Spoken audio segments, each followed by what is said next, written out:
सभी बच्चों का, सभी साथियों का, सभी मित्रों का स्वागत करता हूं अपने इस चैनल ऑनलाइन केमिस्ट्री क्लासेस में। और आज मैं टॉपिक डिस्कशन करूंगा। इस पूरी वीडियो में बने रहिएगा। मैं आपके साथ बिल्कुल प्रॉपर तरीके से एक अच्छे डायरेक्शन के साथ एक प्रॉपर वीडियो जो हमारी न्यूक्लियर केमिस्ट्री की है, जो मैंने अपने साथियों के साथ डिस्कशन किए, वही डिस्कशन कर रहा हूं आपके साथ। इसको बहुत अच्छे ढंग से आपको समझाऊंगा। अपना रेडियो एक्टिविटी का टॉपिक, चाहे वो झारखंड पीजीटी हो, चाहे वो झारखंड पीजीटी हो, लेकिन ये झारखंड में रेडियो एक्टिविटी नहीं है, ये यूपी पीजीटी में है, ये नवोदय पीजीटी में है, ये टीजीटी में है, ये केंद्रीय विद्यालय में है। ऐसे क्वेश्चंस आपको मिलते रहेंगे। यूपी पीजीटी का और टीजीटी का बड़ा फेमस टॉपिक माना जाता है, झारखंड में नहीं है। इसलिए आप इस टॉपिक को अगर अपने आप को तैयार करना चाहते हैं तो बिल्कुल अपने को तैयार कर सकते हैं। मैं आपके साथ में हूं। यानी सबसे पहले मैं आपको बताना चाहता हूं कि रेडियो एक्टिविटी ये न्यूक्लियर केमिस्ट्री का टॉपिक है। और अगर मैं कहता हूं कि हेनरी बेक्यूरेल ने 1896 में जो रेडियो एक्टिविटी का टर्म दिया, यानी कि ये न्यूक्लियर केमिस्ट्री के बारे में बताया, वो हेनरी बेक्यूरेल ने डिस्कवरी की थी 1896 में। लेकिन टर्म रेडियो एक्टिविटी जो था वो मैडम क्यूरी ने यूज किया था 1898 में। और हेनरी बेक्यूरेल ने पोटेशियम यूरेनाइल सल्फेट को यूज किया था। इसके अंदर मैं ऑब्जर्व किया था रेडियो एक्टिविटी का फिनोमिना। तो रेडियो एक्टिविटी क्या होती है एक्चुअली में? It is the simultaneously release of the special type of the rays called alpha beta and gamma rays simultaneously. किसी भी सब्सटेंस में से जब एक टाइप की रेज अपने आप निकलती हैं तो उनको हम लोग क्या बोलते हैं? Alpha rays, gamma rays, beta rays. और इसमें जो फिनोमिना बनता है उसको रेडियो एक्टिविटी के नाम से जाना जाता है। ये रेडियो एक्टिविटी टॉपिक अगर आप जानना चाहते हैं तो फिर मैं आपको बताऊंगा कि भैया ये रेडियो एक्टिविटी में तीन टाइप की रेज होती हैं। पहली होती है अल्फा रेज, दूसरी बीटा रेज, तीसरी गामा रेज होती है। अल्फा रेज हीलियम का न्यूक्लियस मानी जाती है। तो यहां पर मैंने लिख दिया है न्यूक्लियस ऑफ हीलियम। इसकी आप स्क्रीनशॉट ले लीजिएगा, स्क्रीनशॉट ले लीजिएगा। और आपको प्रॉपर तरीके से ये सब नोट्स एक एक पेज के पहुंचते चले जाएंगे। यानी कि 2He4 लिख सकते हैं आप। 2He पॉजिटिव, डाई पॉजिटिव भी लिखा जा सकता है। 2 यूनिट पॉजिटिव चार्ज होता है इसके ऊपर, है ना। बीटा रेज जो होती हैं, वो बीटा रेज एक फास्ट मूविंग इलेक्ट्रॉन में काउंट की जाती हैं। यानी they are considered as a fast moving electrons. इनको हम लोग फास्ट मूविंग इलेक्ट्रॉन्स भी बोलते हैं। ये बात भी आपको ध्यान रखनी पड़ेगी, बहुत ही इंपॉर्टेंट बात है ये। और इस पे माइनस का 1 यूनिट चार्ज होता है। ये इलेक्ट्रोमैग्नेटिक रेडिएशन होती है, इस पे कोई चार्ज नहीं होता। एक बात। दूसरी बात देखिए, छोटे छोटे नोट्स प्रॉपर अनुसार के नोट्स हैं। इनकी जो स्पीड होती है वो 10% of the speed of light होती है। इसमें 100% मान लेते हैं। ये equal to the speed of the light मानी जाती है।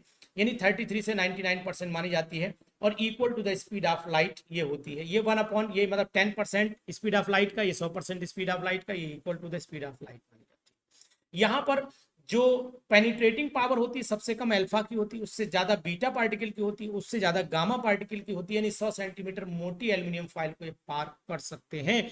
हाई इनिशियल एंथैल्पी होती है, इनकी इनिशियल एंथैल्पी 1/100 टाइम्स होती है। ये वेरी पुअर इनिशियल एंथैल्पी होती है। ये जिंक सल्फाइड, यानी कि अगर आप देखें जिंक सल्फाइड के फ्लोरिसेंस बहुत ज्यादा प्रोड्यूस करते हैं, लेस करते हैं, वेरी लेस प्रोड्यूस करते हैं। तो ये चीज ध्यान रखें। कंपोजिशन न्यूक्लियस का क्या होता है जनाब? तो न्यूक्लियस का कंपोजिशन देखना चाहेंगे तो न्यूक्लियस में मेनली आपको पता है न्यूक्लियॉन्स होते हैं। क्या होते हैं भैया? न्यूक्लियॉन्स होते हैं। और न्यूक्लियॉन्स में न्यूट्रॉन प्रोटॉन का नाम आप तो फेमस सुना होगा, लेकिन इनके अलावा भी बहुत सारे पार्टिकल होते हैं, जान लीजिए। आज वैज्ञानिक ये कह रहे हैं कि लगभग 200 पार्टिकल इसके अंदर मिलने की संभावना है। यानी कि अगर आप कहें तो 20-25 तो आप ही सुना देंगे। जैसे कि आपका न्यूट्रिनो हो गया, एंटी न्यूट्रिनो हो गया, पॉजिट्रॉन हो गया, नेगेटिव पाई मीजॉन हो गया, पॉजिटिव पाई मीजॉन हो गया, न्यूट्रल पाई मीजॉन हो गया, इस तरीके से न्यूट्रिनो हो गया, हाइड्रॉन हो गया, है ना। तो ये बहुत सारे पार्टिकल भी आपकी जानकारी में है, इनकी जानकारी आपको रखनी चाहिए भी। तो ये न्यूक्लियस के अंदर रहते हैं। अब न्यूक्लियस से रिलेटेड जब बात पढ़ना चाहेंगे तो ये भी पढ़ना चाहेंगे कि आखिरकार आइसोटोप क्या होते हैं।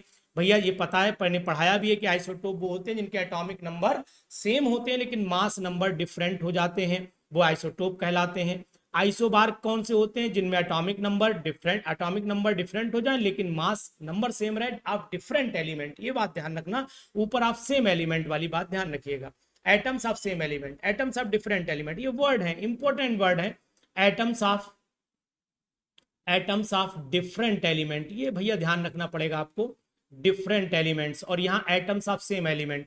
न्यूक्लियर अगर आइसोमर की बात करता हूं तो न्यूक्लियर आइसोमर में क्या होगा कि सबसे पहले वो, अब यहां पर बहुत इंपॉर्टेंट है ये आइसोमर, इनके एटॉमिक नंबर भी सेम होते हैं, मास नंबर भी सेम होते हैं, लेकिन इनकी जो न्यूक्लियर प्रॉपर्टी होती है वो डिफरेंट होती है जनाब। तो न्यूक्लियर प्रॉपर्टी अगर डिफरेंट है तो ऐसे आइसोमर न्यूक्लियर आइसोमर के नाम से जाने जाते हैं, ध्यान रखिएगा इसे। आइसोएस्टर्स क्या होते हैं, आइसोडायफर्स क्या होते हैं? आइसोएस्टर्स वो होते हैं जिनमें इलेक्ट्रॉन का नंबर भी सेम हो और एटम का नंबर भी सेम हो। इलेक्ट्रॉन चेक कर लीजिए, 6 और 16 22, यहां पर चेक कर लीजिए 14 और 8 22, और एटम चेक कर लो, 1 मोल कार्बन, 2 मोल ऑक्सीजन, 3 मोल हो गए, यहां पर 2 मोल नाइट्रोजन हो गए, 1 मोल यहां पर देख लीजिए, 1 मोल आपका ये दिखाई दिया ऑक्सीजन, और 2 मोल आपको ये दिखाई दिया जनाब, ये पूरा हो जाएगा। तो साहब आपको मैं बताना चाहता हूं कि अगर मेरे प्यारे साथियों वाकई में केमिस्ट्री पढ़ना चाहते हो तो आपके लिए बेस्ट प्लेटफॉर्म अब और कोई नहीं हो सकता है, वरना तो सब आपको आपसे मजा खूब ले रहे हैं, है ना। कोई पता लगा कोई छोटा सा केमिकल बॉन्डिंग पढ़ा के काम चला दे रहा है, कोई आबवाव पढ़ा दे रहा है, कोई हुंस पढ़ा के काम चला रहा है। तो इन सब चीजों से बचना है, परफेक्ट केमिस्ट्री चाहनी तो आप मेरे साथ जुड़ जाइए। मेरा नंबर चाहे तो नोट कर लीजिए, मेरा व्हाट्सएप नंबर है 9473702711, ये अनुज सर का नंबर है। अनुज सर को आप व्हाट्सएप पर मैसेज कर सकते हैं, बात भी कर सकते हैं, लेकिन जब भी बात करिएगा तो 2 बजे के बाद आप कॉल करिएगा, फोन आपका उठेगा। 2 बजे के बाद आप कॉल करिए, मैं आपसे बात करूंगा और आपको पूरा समझाऊंगा, आपको पूरी डिटेल बताऊंगा कि हमारी स्ट्रेटजी क्या है। और अगर आप जानना चाहेंगे कि हम तैयारी कैसे करें तो उसके लिए भी मोस्ट वेलकम, कोई दिक्कत नहीं, हम आपके साथ में हैं। आइसोडायफर्स क्या होते हैं? आइसोडायफर्स वो होते हैं जिनमें न्यूट्रॉन प्रोटॉन का जो डिफरेंस होता है वो सेम रहना चाहिए। तो ये आप चेक कर सकते हैं, दोनों में न्यूट्रॉन प्रोटॉन निकाल लीजिए और उनका डिफरेंस निकाल लीजिए, क्या दोनों में सेम आ रहा है? अगर डिफरेंस सेम आता है तो आइसोडायफर्स के नाम से जाने जाएंगे। ये बहुत इंपॉर्टेंट, मान लीजिए आ गया, इस पे इंपॉर्टेंट लिखा है यार, लिख दो इस पे धनु शर्मा 2022, समझ लो आ गया इस एग्जाम में, बहुत इंपॉर्टेंट। न्यूक्लियर फोर्स ये कहाँ अप्लाई होता है? न्यूक्लियर फोर्स ये अप्लाई होता है बहुत मिनिमम रेंज पे अप्लाई होता है, जहां की डिस्टेंस बहुत कम हो, 1 फेम्टोमीटर पे अप्लाई होता है। दुनिया का सबसे ताकतवर फोर्स माना जाता है ये तो ग्रेविटेशनल फोर्स से भी ज्यादा ताकतवर माना जाता है, लेकिन इस बेचारे की सबसे बड़ी कमी ये है कि ये कम दूरी पर अप्लाई होता है। अरे वो कौन सा फोर्स है जो सेम चार्ज को रोके रखे? सेम चार्ज को रोकने वाला ही फोर्स तो न्यूक्लियर फोर्स है। और ये डेवलप कहां होता है? ये न्यूक्लियस के अंदर होता है। और इसके लिए जो जिम्मेदार लोग होते हैं, जो जिम्मेदार पार्टिकल्स होते हैं, लोग का मतलब है पार्टिकल्स होते हैं, वो नेगेटिव मीजॉन, पॉजिटिव पाई मीजॉन, ये रिस्पॉन्सिबल होते हैं। बिल्कुल मैं सिंपल सी बात करूं कि अगर आप ऐसे मान लो कि जो कुत्ते होते हैं ना, इन्हें डॉग्स होते हैं, 2 डॉग्स मान लीजिए, ये 2 डॉग्स हैं, ये 2 डॉग्स लड़ रहे हैं, है ना, एक डॉग ये एक डॉग ये, इनके बीच में एक हड्डी डाल दीजिए निगेटिव पाई मीजॉन, और ये पॉजिटिव है प्रोटॉन है, ये लड़ते रहेंगे इसको पाने के लिए। लेकिन क्या होगा, एक समय ऐसा आएगा कि ये हड्डी दोनों के मुंह में होगी और बाइंड अप हो जाएंगे, यानी कि same charge held together for a long time due to the presence of the negative pi meson. और ये नेगेटिव पॉजिटिव पाई मीजॉन कैसे बनते हैं? प्रोटॉन जब टूटता है तो सबसे पहले न्यूट्रॉन और पॉजिटिव पाई मीजॉन बनता है। ये रिवर्सिबल भी हो सकती है, न्यूट्रॉन में जब पॉजिटिव पाई मीजॉन एंटर मारेगा ना तो प्रोटॉन बन जाएगा। तो साइमल्टेनियसली इतनी तेजी से फिनोमिना ये होता है कि एक फोर्स डेवलप हो जाता है जिसके through neutron positively charge held रहते हैं, आपस में रुके रहते हैं। तो nuclear force is developed due to the formation of pi meson, और pi meson combined with the neutron proton with reversible which results in the development of the nuclear force। ये आप जानिए, बहुत अच्छी डिटेल अनुसार पढ़ा रहे हैं आपको, आप इसको नोट करिए, इंपॉर्टेंट पॉइंट है। मास डिफेक्ट क्या होता है? जब एटम बनता है ना, तो एटम के बनते समय जब इलेक्ट्रॉन जुड़ेगा, प्रोटॉन जुड़ेंगे, न्यूट्रॉन जुड़ेंगे, तो क्या होगा? एनर्जी का लॉस होगा इन द फॉर्म ऑफ मास। जब लॉस हो जाएगा तो मतलब मास में एक्चुअल मास जो होना चाहिए वो नहीं आएगा, उसमें थोड़ी कमी आ जाएगी। इसी को हम लोग बोलते हैं mass defect. The difference between the sum of the masses of the electron, proton, neutron present in the isotope from the actual mass of an atom is called mass defect। अब जैसे कि मान लीजिए कोई एटम, उस atom का actual mass कुछ होगा, मैंने यहां लिखा हुआ है। अब इलेक्ट्रॉन का मास कितने इलेक्ट्रॉन थे? मल्टीप्लाई। प्रोटॉन का मास कितने प्रोटॉन थे? मल्टीप्लाई। ऐसे न्यूट्रॉन कितने थे? मल्टीप्लाई। टोटल को मल्टीप्लाई कर लीजिए, और जब टोटल मल्टीप्लाई करा तो जनाब इतना आया आपका। है ना, ये वैल्यू यहाँ से मैंने इस ब्रैकेट से लिखी हुई है और इस ब्रैकेट तक आएगी, ये वैल्यू इलेक्ट्रॉन प्रोटॉन न्यूट्रॉन की। कम क्या करेंगे, जो एक्चुअल मास है एक्चुअल मास घटा दी, तो इतना मास डिफेक्ट हो गया। यानी कि जब इलेक्ट्रॉन प्रोटॉन न्यूट्रॉन कंबाइन किए होंगे तो उस समय कुछ एनर्जी का loss in the form of mass, मतलब मास जो है in the form of energy loss हो गया होगा और अल्टीमेट मास डिफेक्ट आया। बाइंडिंग एनर्जी निकालनी है, तो भाई binding energy is the defined as the amount of the energy required to break the nucleus into its nucleons. जब अपने न्यूक्लियंस में से तोड़ देते हैं तो जो एनर्जी रिलीज होती है उसको हम लोग क्या बोलते हैं, द अमाउंट ऑफ एनर्जी यहाँ पर रिक्वायर्ड हो जाएगी, तो टूट गया। लेकिन जब बनाना हो तो फिर क्या होगी, रिलीज हो जाएगी, amount of energy release when nucleus is formed from its nucleus. तो ये बात भी आप लोग ध्यान रखेंगे, बहुत ही अच्छा टॉपिक है। अगर इस अच्छे टॉपिक से आप जुड़ना चाह रहे हैं तो बिल्कुल आप मोस्ट वेलकम है आपका मेरे चैनल पर। इसमें वैल्यूज मैंने कुछ लिख रखी है, इनको आप नोट कर सकते हैं। Formula is equal to MC square, Einstein का फार्मूला है, आपने बचपन से पढ़ा होगा क्योंकि ये फार्मूला फिजिक्स में भी अप्लाई हो जाता है ना। इसके बाद हम लोग चल लेते हैं बाइंडिंग एनर्जी के बाद चलते हैं स्टेबिलिटी की मैं बात कर रहा हूँ। ये मैंने ग्राफ से बनाया था कि भैया जब N/P रेशियो 1 होता है तो स्टेबल न्यूक्लियाई माना जाता है, और ये एक हमारी स्टेबिलिटी बेल्ट हो जाती है, जो मैंने इस तरीके से ऐसे करके लाइन से दिखाई है, स्टेबिलिटी बेल्ट है। इसके अंदर अगर रेंज में आ रहा होता है तो वो स्टेबल न्यूक्लियाई कहलाता है। यहाँ पर मैंने न्यूट्रॉन्स लिए हैं, यहाँ पर मैंने प्रोटॉन्स लिए हैं, दोनों का रेशियो दिखाया कि इस लाइन पे N/P 1 है और इस लाइन पे N/P का रेशियो लगभग 1.5 के आसपास रहता है, तब तक एटम स्टेबल माना जाता है, उसके बाद अनस्टेबल हो जाता है। N/P की वैल्यू अगर मोर देन 1 या लेस देन 1 हो गई तो फिर एटम अनस्टेबिलिटी की तरफ बढ़ने लगता है। ये चीज मैंने ग्राफ से समझाई थी, आप इसका स्क्रीनशॉट लेकर के समझ सकते हैं, इसे ध्यान से देख सकते हैं। इसके बाद ये क्वेश्चन 2021 पीजीटी में आया था, पीजीटी 2021 में ये आया था कि मैजिक नंबर कौन सा होता है। तो भैया जादुई नंबर जो होता है वो न्यूक्लियर शेल मॉडल ने एक्सप्लेन किया था, और आपको बता देना चाहूंगा 2, 8, 20, 50, 82, 126 और 28 भी होता है इसके अंदर।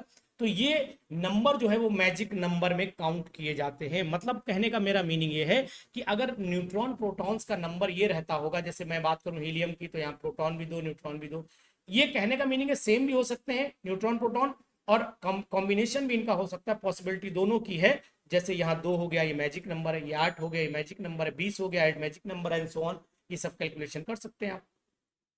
अगर प्रोटॉन न्यूट्रॉन का नंबर इवन है तो स्टेबल आइसोटोप 157 बनेंगे, 157। ये याद कर लेना, आ सकता है, ये आ सकता है, आ सकता है, इसको आप याद कर लीजिएगा, ध्यान से याद करिएगा, ठीक है।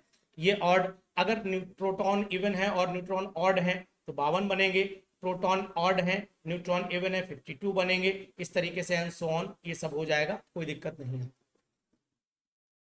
अब आ जाइए रेडियो एक्टिव डिके। भाई जब डिके होता है तो एक अल्फा निकलता है, एक बीटा निकलता है, गामा निकलता है। जब अल्फा निकलता है तो चेंज होता है, अल्फा निकलेगा तो एटॉमिक नंबर में 2 यूनिट की कमी और मास नंबर में 4 यूनिट की कमी हो जाती है, ये आपने पढ़ा होगा। लेकिन जब बीटा पार्टिकल निकलता है तो एटॉमिक नंबर 1 यूनिट बढ़ जाता है और मास नंबर में कोई चेंज नहीं आता है। तो हमने दिखाया हुआ है, यहाँ पर देखिए जेड है, जेड में 2 की कमी आई, यहाँ ए था, ए में 4 की कमी आई, यहाँ जेड था 1 बढ़ा, यहाँ ए था एज इट इज रहा। तो सब बातें पढ़ने वाली हैं भाई। अब एग्जाम्पल ले लिया, 92 यूरेनियम 234 लिया, 4 ऊपर कम कर दो, 2 यूनिट नीचे कम कर दो, अल्फा निकाला, फिर एक अल्फा निकाल दो, फिर 2 नीचे, ऊपर 4 कम कर दो, चलते रहो, है ना, जलवा आप ही का है ना। तो ये चीज कर सकते हो आप। उसके बाद सोडी Fazan Russell group displacement law का क्या था, सोडी फजान का रसल ग्रुप डिस्प्लेसमेंट लॉ ये कहता था कि जब अल्फा पार्टिकल इमिट होते हैं तो एक का जो एटॉमिक नंबर होता है वो 2 यूनिट घटता है, मास नंबर में 4 यूनिट की कमी आती है, और जो एलिमेंट होता है वो अपने पेरेंट जो ग्रुप होता है, जो कॉलम होता है, सिर्फ 2 कॉलम पीछे चला जाता है, -2 कॉलम हो जाता है। जबकि बीटा पार्टिकल के मिशन पर एक ग्रुप आगे चला जाता है। जैसे कि मान लो मैंने पोलोनियम 84 पोलोनियम 215 लिया था, ये 16 ग्रुप का एलिमेंट था, चेक कर लीजिए पीरियोडिक टेबल हो आपके पास में, है ना, अगर मुझ पे भरोसा नहीं है। और 14 ये 14वें ग्रुप में पहुंच गया, 16 से 14 पहुंचा, 2 ग्रुप पीछे पहुंचा, और बीटा निकला ये 14 में था बेचारा, 15 में आ गया। तो अगर अल्फा पार्टिकल निकलते हैं तो ये कहां जाता है, 2 कॉलम पीछे, और बीटा पार्टिकल निकलते हैं तो ये 2 कॉलम आगे चला जाता है। लेकिन मैं आपको ये बताना चाहूंगा कि भैया इनके अलावा भी रसल ग्रुप डिस्प्लेसमेंट था, कुछ लॉ था, ये नहीं कि यही खत्म हो गया, लॉ आगे भी है भाई साहब। देखिए इमिशन ऑफ पॉजिट्रॉन होगा तो एक ग्रुप पीछे चला जाएगा, जिस सेकंड ग्रुप का है मैग्नीशियम, तो यानी कि पॉजिट्रॉन निकलेगा तो एक ग्रुप पीछे जाएगा, और बीटा अगर के कैप्चर होगा, इलेक्ट्रॉन कैप्चर होगा के शेल के, तो फिर एक ग्रुप ये भी पीछे चला जाएगा। दोनों कंडीशंस याद रखिएगा, ये भी सोडी फजन रसल ग्रुप डिस्प्लेसमेंट लॉ के अंदर ही आती है, बहुत ही इंपॉर्टेंट। इसके बाद आइसोटोप की अगर मैं बात करता हूं कि अगर एक अल्फा दो बीटा निकाले जाए, यानी कि 1 अल्फा निकल जाए प्लस 2 बीटा निकल जाए, तो प्रोडक्ट हमारा आइसोटोप आ जाता है, आइसोटोप यहां पर आ जाएगा। और अगर मान लीजिए केवल एक बीटा निकला तो ओनली 1 बीटा में क्या होगा, ओनली 1 बीटा अगर निकल रहा है, 1 बीटा पार्टिकल निकल रहा है, तो फिर ये बन जाएगा आपका आइसो बार, ये आइसो बार बन जाएगा, ध्यान रखिएगा, बहुत इंपॉर्टेंट चीज है। इसके बाद मैं बात कर लेता हूं number of alpha particle beta particle कैसे निकाले जाते हैं।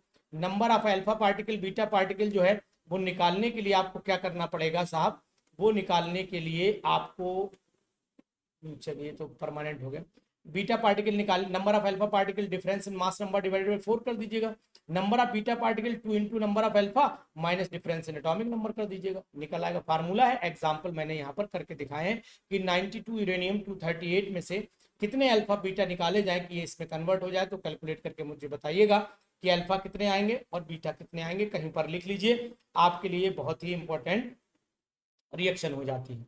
इसके बाद एग्जाम्पल और बताता हूं आपको, ये देखिए 90 थोरियम 232 में से कितने अल्फा कितने बीटा निकलेंगे, फार्मूला आपके सामने है, डिफरेंस लगाइए मास नंबर में, 4 से डिवाइड करिए, फटाफट निकालिए। तो पहला ऑप्शन ये करिएगा, पहला ऑप्शन आप ये वाला करके देख लीजिए, दूसरा आप पोलोनियम वाला कर लीजिए, है ना, तीसरा आप 92 यूरेनियम वाला कर लीजिए, उसके बाद 82 वाला कर लीजिए, ऐसे करके ये चारों पांचों एग्जाम्पल कर लीजिए और लास्ट में इस एग्जाम्पल पर इंपॉर्टेंट लगा लीजिए, उस पर लिख दीजिएगा अनुसर की जय, ठीक है ना। तो अब आप क्या करेंगे कि अगर ये एग्जाम्पल करेंगे तो बीटा ने जितना घसीटा उतना घसीटो बीटा को, ये मैं कह रहा हूं आप, है ना, ये बात भी ध्यान रखना, आप खूब आराम से क्वेश्चन कर लोगे, कोई दिक्कत नहीं आएगी आपके साथ में। अब मैं बात कर लेता हूं आपसे रेट ऑफ डिसइंटीग्रेशन, बहुत ही इंपॉर्टेंट, पीजीटी का इंपॉर्टेंट टॉपिक माना जाता है, पीजीटी के लिए very very very very important मान लीजिए आप इसको, है ना।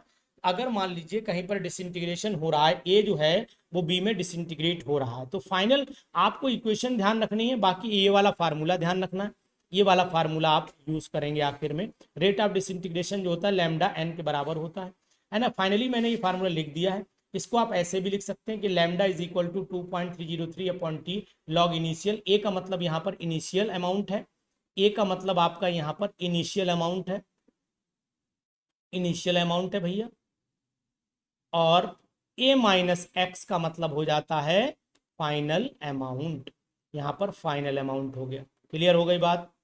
अब करना क्या है कि इनिशियल और फाइनल अमाउंट की जब बात चलती तो फर्स्ट ऑर्डर की काइनेटिक्स को फॉलो करते हैं, ये कोने में लिख दिया मैंने। Rate of disintegration depend on the external factors like pressure temperature amount, इन पे डिपेंड नहीं करता, ये बात नोट करके रखिएगा, एग्जामिनेशन में बहुत काम आए।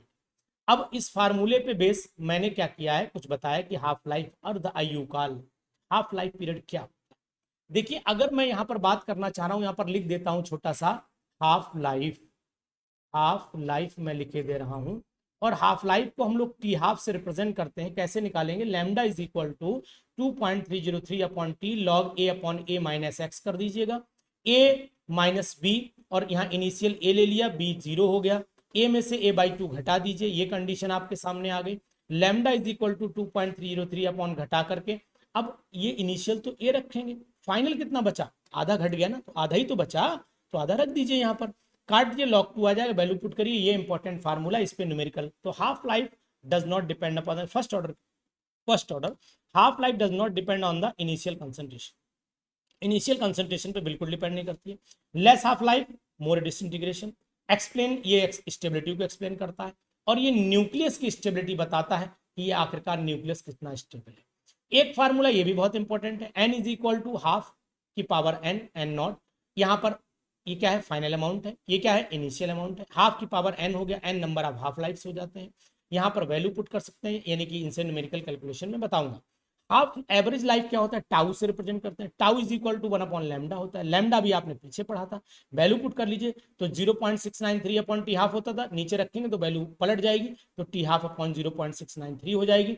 और एक formula t is equal to n into t half रखिए, यहाँ पर आर डी क्या है, रदरफोर्ड कहलाती, तो ये क्यूरी कितने डीएसपी के बराबर होती है, इसकी आप स्क्रीनशॉट ले लीजिए, MC मिली क्यूरी, ये माइक्रो क्यूरी, ये रदरफोर्ड हो गया, और ये 1/क्यूरेल के बराबर। ये सब यूनिट आप स्क्रीनशॉट लेकर के नोट करिए, आपके बहुत काम आएंगी। ठीक है, इसके बाद हम लोग सक्सेसिव डिसइंटीग्रेशन पढ़ लेते हैं। सक्सेसिव डिसइंटीग्रेशन क्या कहलाता है कि स्टेप वाइज एक दूसरे में टूटा, दूसरा तीसरे में टूटा। इसके लिए जो फार्मूला है वो Na नंबर ऑफ एटम्स आप किसी भी एक के, वो किस में बदले, Nb में। तो Na upon Nb is equal to lambda B upon lambda A, opposite हो गया ना, रेसिप्रोकल ही तो होता है भाई। उसके बाद टाउ ए अपॉन टाउ बी, ये डायरेक्टली प्रोपोर्शनल चलता है। और यहाँ पर हाफ लाइफ इसके उल्टा होती, मतलब हाफ लाइफ जो थी डायरेक्ट चलती, ठीक है। तो यहाँ पर टी हाफ ए अपॉन टी हाफ बी हो जाता है। तो ये चीज आप लोग ध्यान रखिएगा, तो इसमें अपना दिमाग जरूर लगाइएगा आप। जैसे अगर मैं आपसे कहूं कि इक्विलिब्रियम कंडीशन जब आएगी तो d N A upon d t is equal to lambda A N A हो जाता है ना। तो डी भी इक्वल करेंगे तो क्या हो जाएगा, इक्वलिटी में क्या होगा, दोनों बराबर कर लीजिए, दोनों बराबर करिए तो lambda A upon lambda B is equal to N B upon N A आ जाएगा, अपोजिट हो जाएगा, इसीलिए ये आया हुआ है। ये चीज यहाँ से मैं कैलकुलेट करके आपको समझाने की कोशिश कर रहा हूँ। अ रेडियोएक्टिव सब्सटेंस, न्यूमेरिकल भी देख लीजिए, a radioactive substance has half life 25 दिन, starting with 4 gram of with 4 gram, what will be the mass after 75 दिन, 75 डेज। तो मैं क्या करता हूं, इससे सबसे पहला काम ये करता हूं कि n upon n naught is equal to half की पावर n डाल देता हूं। n की वैल्यू मुझे निकालना है, और क्या है, 4 ग्राम है, तो यहां पर मैं n निकाल लेता हूं। n कितना आ जाएगा, n आ गया आपका 2, है ना। n की वैल्यू कितनी आ गई, देखिए चेक करिए, n की वैल्यू कैसे निकालेंगे। n की 25 दिन हो गई, हाफ लाइफ 25 दिन हो गई, हाफ लाइफ, टाइम कितना 75 दिन, तो n की वैल्यू 3 आ गई, 3 यहाँ पुट कर दी, तो n is equal to 4 1/3 power, यानी कि 0.5 ग्राम अमाउंट हमारा आ जाएगा। पहले इसमें n निकालिएगा, ध्यान रखिएगा, पहले n निकालिएगा, तब आप इस क्वेश्चन को कर पाएंगे, इजिली कर लेंगे आप। इसी तरीके से इसका भी स्क्रीनशॉट लीजिए और आप इस क्वेश्चन को भी अच्छे से कर लीजिएगा। Radio active equilibrium, at radioactive equilibrium the ratio between the atoms of two radioactive elements A and B was found to be 3.01, ठीक है ना, रेशियो 1 रिस्पेक्टिवली, ये लिखा है रिस्पेक्टिवली, यानी दोनों के बीच में रेशियो इतना है। Lambda sorry T half of A की दे रखी है, टी हाफ ऑफ बी की निकालना, तो मुझे तो रिलेशन पता है ना, Na upon N B is equal to T half upon T B. तो यहाँ पर सिंपल सी बात यह है कि the radioactive equilibrium ratio between the atoms, यही तो रेशियो है, इस रेशियो को रख दीजिए और एक टी हाफ आप निकाल के वैल्यू पुट कर दीजिए। एक टी हाफ दे रखी, दूसरी टी हाफ आप आसानी से निकाल लेंगे। सिंपल क्वेश्चन है, आप स्क्रीनशॉट लीजिए फटाक से और बना लीजिए। इट इज फाउंड दैट, ये क्वेश्चन ये भी बिल्कुल वैसे ही है, इसका भी आप स्क्रीनशॉट ले लीजिए और कर लीजिएगा, क्योंकि यहाँ पर मैं टाइम वेस्ट नहीं करूंगा, आपको समय दे रहा हूं, आप मेरे इस वीडियो को बहुत इंपॉर्टेंट मानिए। इसके बाद टाइप्स ऑफ न्यूक्लियर रिएक्शंस होती हैं, कौन कौन सी न्यूक्लियर रिएक्शंस होती हैं वो भी जान लीजिए आप। अब 92 यूरेनियम 238 है, मान लो पेपर में आया यहाँ 0N1 ये बना दिया, क्या निकले, गामा निकलेगा, जब कोई दूसरा पार्टिकल नहीं निकल रहा। अगर ये मान लीजिए सपोज करते इसे फिल इन द ब्लैंक कर देते, ये बना देते, तो हम यहाँ 0N भर देते। अगर यहाँ पर हम फिल इन द ब्लैंक बना देते तो यहाँ 1H1 भर देते, एंड सो ऑन। इस तरीके से हम लोग ये फिलिंग कर सकते हैं। तो रिएक्शंस कंप्लीट होने के लिए आती हैं पेपर्स में, देखिएगा पीजीटी का पेपर आपको इनकम्प्लीट दे रखे होंगे और कंप्लीट करने के लिए रिएक्शंस बहुत सारी आ जाएंगी, इंपॉर्टेंट टॉपिक है। ऐसे रेडियोएक्टिव डिसइंटीग्रेशन सीरीज भी होती है, 4n 4n+1 4n+2 4n+3, thorium neptunium uranium actinium series होती है। इनिशियल इसका एलिमेंट जो है वो कौन, थोरियम है, इसका नेपच्यूनियम है, इसका यूरेनियम, इसका एक्टिनियम है। लास्ट प्रोडक्ट लेड बनेगा, केवल पीबी बीच वाले में बनेगा, बना लीजिए, बाकी सबके पीबी याद रखिएगा, बीच वाले में बीआई बनेगा। अब यहाँ पर थोरियम नेपच्यूनियम सभी कन्वर्ट हो रहे हैं लेड में, लेकिन नेपच्यूनियम केवल बिस्मथ में कन्वर्ट हो रहा है, इस बात का ध्यान रखना पड़ेगा। इसमें 6 अल्फा 4 बीटा निकले होंगे, इसमें 8 बीटा 8 अल्फा 5 बीटा निकले होंगे, इसमें 8 अल्फा 6 बीटा निकले होंगे, इसमें 7 अल्फा 4 बीटा निकले होंगे। इस तरीके से कन्वर्जन रहा होगा। और किसी भी जो रेडियो एक्टिव सब्सटेंस नहीं है उसके अंदर रेडियो एक्टिविटी पैदा कर दे, ऐसा उस पर बम्बार्डिंग करा दें, अल्फा पार्टिकल का अटैक करा दें, तो इस फिनोमिना को हम लोग बोलते हैं इंड्यूस्ड आर्टिफिशियल रेडियो एक्टिविटी बोलते हैं, सॉरी, इसको आर्टिफिशियल रेडियो एक्टिविटी माना जाता है। अब रेडियो एक्टिव आइसोटोप का क्वेश्चन है, आएगा पीजीटी में, ध्यान रख लेना, बहुत इंपॉर्टेंट है भैया।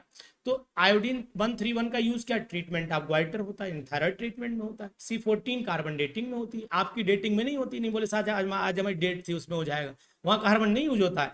कार्बन 14 कार्बन डेटिंग में यूज होता है, मैकेनिज्म फोटोसिंथेसिस की वहां भी यूज होता है।